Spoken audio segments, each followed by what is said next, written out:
नमस्कार।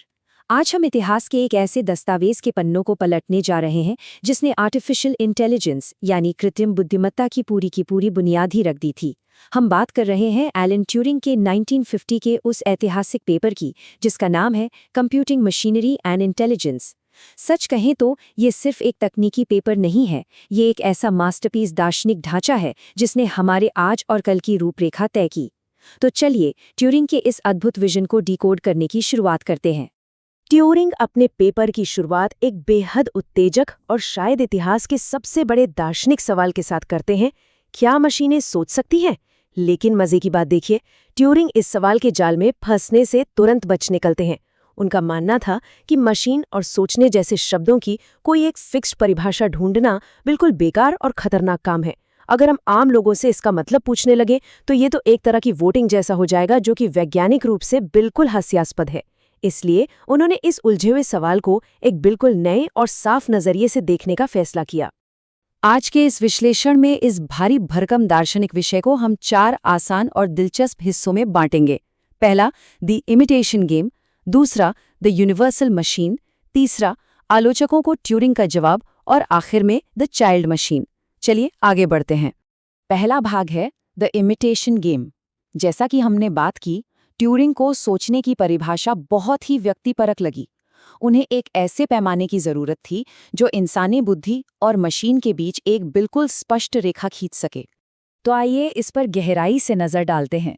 ट्यूरिंग ने क्या किया कि एक बहुत ही साधारण से पार्टी गेम को मशीन इंटेलिजेंस के सबसे बड़े टेस्ट में बदल डाला।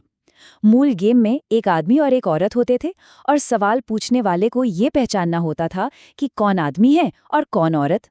ट्यूरिंग ने गेम को पलट कर रख दिया। उन्होंने इसमें आदमी की जगह सीधे एक मशीन को बिठा दिया। अब सवाल ये था कि क्या कोई मशीन सवालों के ऐसे जवाब दे सकती है कि पूछताछ करने वाला ये पहचान ही न पाए कि वो इंसान से बात कर रहा है या मशीन से।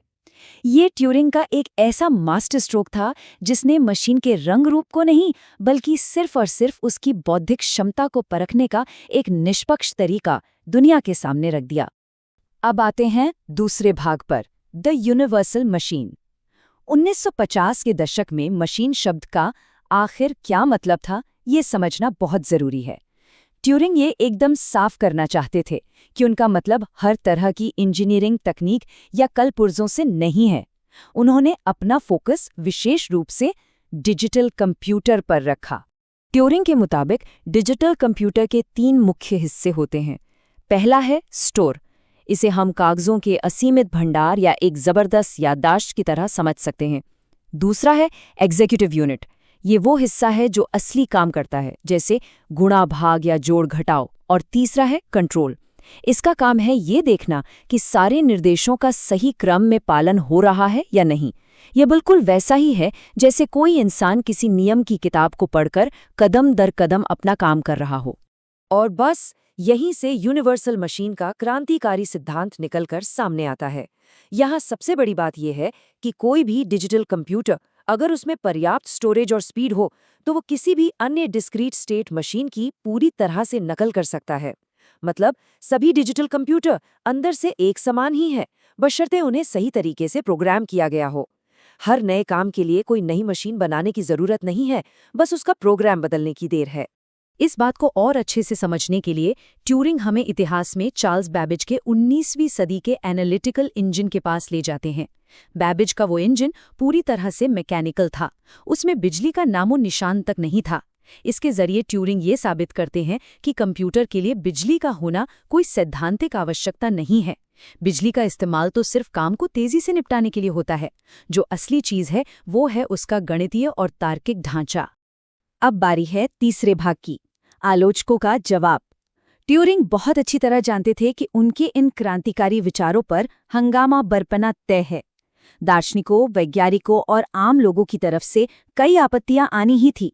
मिसाल के तौर पर 1949 में प्रोफेसर जेफरसन ने आर्ग्यूमेंट फ्रॉम कॉन्शियसनेस यानी चेतना का तर्क सामने रखा। उनका कहना था कि जब तक कोई मशीन सच में कुछ महसूस करके अपनी भावनाओं से कोई कविता या संगीत नहीं लिखती, तब तक उसे इंसानी दिमाग के बराबर बिल्कुल नहीं माना जा सकता। ये 1950 के दशक का वो दौर था जहां कला और भावनाओं को सिर्फ और सिर्फ इंसानों की जागीर माना जाता था। लेकिन ट्यूरिंग का जवाब सुनिए, क्या सटीक और चतुर तर्क दिया उन्होंने। वे कहते हैं कि अगर इसी जिद पर अड़े रहें कि मशीन को कुछ महसूस करना ही चाहिए, तो हम सोलिप्सिज्म के गहरे जाल में फंस जाएंगे। ये एक ऐसा अतिवादी नजरिया है जहां माना जाता है कि दुनिया में सिर्फ अपने ही सोचने का पक्का सबूत होता है। अगर यही तर्क इंसानों पर लागू कर दें तो हमें कैसे पता चलेगा कि सामने वाला व्यक्ति सच में सोच रहा है। ट्यूरिंग कहते हैं कि हम समाज में बिना सोचे समझे ये मान लेते हैं कि हर इंसान सोचता है, तो फिर यही विनम्र परंपरा किसी मशीन के साथ क्यों नहीं अपनाई जा सकती। ट्यूरिंग अपनी गजब की हाजिर जवाबी और व्यंग्य के लिए भी मशहूर थे। हम अक्सर मशीनों के बारे में बिना सोचे कई धारणाएं बना लेते हैं, जैसे मशीनें प्यार में नहीं पड़ सकती, वे स्ट्रॉबेरी और क्रीम का मजा नहीं ले सकती, या वो कभी गलतियां ही नहीं कर सकती। ट्यूरिंग समझाते हैं कि ये सब सिर्फ हमारे सीमित अनुभवों का नतीजा है। हमने अब तक जैसी साधारण मशीनें देखी हैं, हम मान बैठते हैं कि भविष्य की मशीनें भी बस वैसी ही होंगी। ये तो बिल्कुल वैसा ही हुआ जैसे कोई बच्चा एक बार आग से जल जाए तो हर चमकती चीज से खौफ खाने लगे। अब जरा लेडी लवलेस की मशहूर आपत्ति पर भी गौर करते हैं, जो उन्होंने 1842 में चार्ल्स बैबेज की मशीन के बारे में दी थी। उनका कहना था कि मशीन खुद से कुछ भी नया पैदा नहीं कर सकती, वो तो बस वही करेगी जिसका हम उसे आदेश देंगे, वो हमें कभी हैरान नहीं कर सकती। मजे की बात यह है कि आज के दौर में भी एआई के खिलाफ सबसे ज्यादा यही तर्क दिया जाता है। और इसके जवाब में ट्यूरिंग पूरी बेबाकी से कहते हैं, अरे मशीनें तो मुझे अक्सर हैरान कर देती हैं। ट्यूरिंग का तर्क बड़ा सीधा है। जब इंसान जल्दबाजी में या बिना पूरी कैलकुलेशन किए मशीनों को कोई निर्देश देते हैं, तो मशीन जो नतीजे निकाल कर देती है वो अक्सर हमारे अनुमान से बिल्कुल अलग और चौंकाने वाले होते हैं। मतलब कुछ भी नया करना केवल इंसानी दिमाग की बपौती नहीं है। इन तमाम आपत्तियों का शानदार तरीके से जवाब देने के बाद हम इस विश्लेषण के सबसे दूरदर्शी और आखिरी भाग पर पहुंचते हैं, द चाइल्ड मशीन। ये वो जगह है जहां ट्यूरिंग सारी सीमाओं को तोड़कर एक ऐसी भविष्यवाणी करते हैं जो आज के दौर की हकीकत बन चुकी है। ट्यूरिंग ने एक बहुत ही कमाल का और व्यावहारिक सवाल पूछा, हम एक पूरी तरह से विकसित वयस्क दिमाग को प्रोग्राम करने की सिरदर्दी क्यों लें? ये काम तो लगभग असंभव है। इसके बजाय क्यों न एक बच्चे के दिमाग वाली मशीन बनाई जाए, एक ऐसा दिमाग जो स्टेशनरी की दुकान से खरीदी गई किसी कोरी नोटबुक की तरह हो, जिसमें नियम भले ही कम हो लेकिन सीखने की भूख और क्षमता बेशुमार हो। इस चाइल्ड मशीन को शिक्षित करने के लिए ट्यूरिंग ने 3 चरण बताए। पहला, जन्म के समय दिमाग की एकदम शुरुआती स्थिति। दूसरा, शिक्षा की प्रक्रिया, जिसे उन्होंने इनाम और सजा यानी रिवॉर्ड्स एंड पनिशमेंट्स के सिद्धांत पर टिकाया। और तीसरा, बाहरी अनुभव, जिसे इवोल्यूशन या म्यूटेशन कहा जा सकता है।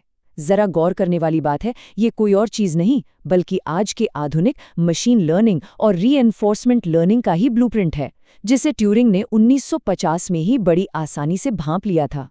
ट्यूरिंग यहाँ एक बहुत ही दिलचस्प प्याज के छिलके यानी स्किन ऑफ एन अनियन वाली एनालॉजी देते हैं।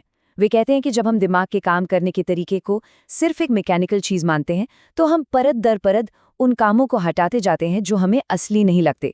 लेकिन क्या कभी सोचा है, अगर ये छिलके उतारते ही जाएं, तो क्या अंत में कोई गैर मैकेनिकल असली दिमाग बचेगा भी, या फिर ये पूरा का पूरा दिमाग एकदम गहराई तक बस एक बेहद जटिल मैकेनिकल प्रक्रिया ही है? ये एक ऐसा गहरा दार्शनिक सवाल है जो वाकई सोचने पर मजबूर कर देता है। और ट्यूरिंग सिर्फ दार्शनिक हवाई बातें नहीं कर रहे थे, उन्होंने कुछ बहुत ही सटीक भविष्यवाणियां भी की।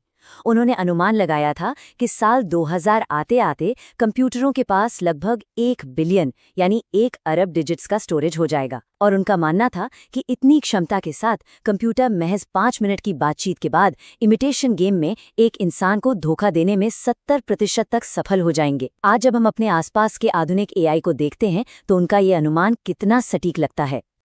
अपने इस ऐतिहासिक पेपर का अंत ट्यूरिंग इन बेहद प्रभावशाली और याद रह जाने वाले शब्दों के साथ करते हैं। हम भविष्य में बहुत दूर तक नहीं देख सकते, लेकिन हम इतना जरूर देख सकते हैं कि अभी बहुत कुछ करना बाकी है। ये पंक्ति कंप्यूटिंग की उस अथाह और अनछुए समुद्र की ओर इशारा करती है जिसे ट्यूरिंग ने उस वक्त बस छूना शुरू ही किया था। तो आज की इस चर्चा को हम एक बड़े सवाल के साथ खत्म करते हैं। आज के दौर में जब मशीनें बच्चों की तरह सीख रही हैं, रोज नई चीजें कर रही हैं, तो क्या वे सच में केवल विचारों की नकल भर कर रही हैं, या वे प्याज के उस आखिरी छिलके को भी उतार कर सच में बुद्धिमत्ता के केंद्र तक पहुंचने वाली हैं? एलन ट्यूरिंग ने 1950 में जो बीज बोया था, वो आज एक विशाल पेड़ बन चुका है। अब ये हमें सोचना है कि इस पेड़ की शाखाएं भविष्य में कहाँ तक जाएंगी। इस सफर में हमारे साथ शामिल होने के लिए बहुत बहुत शुक्रिया।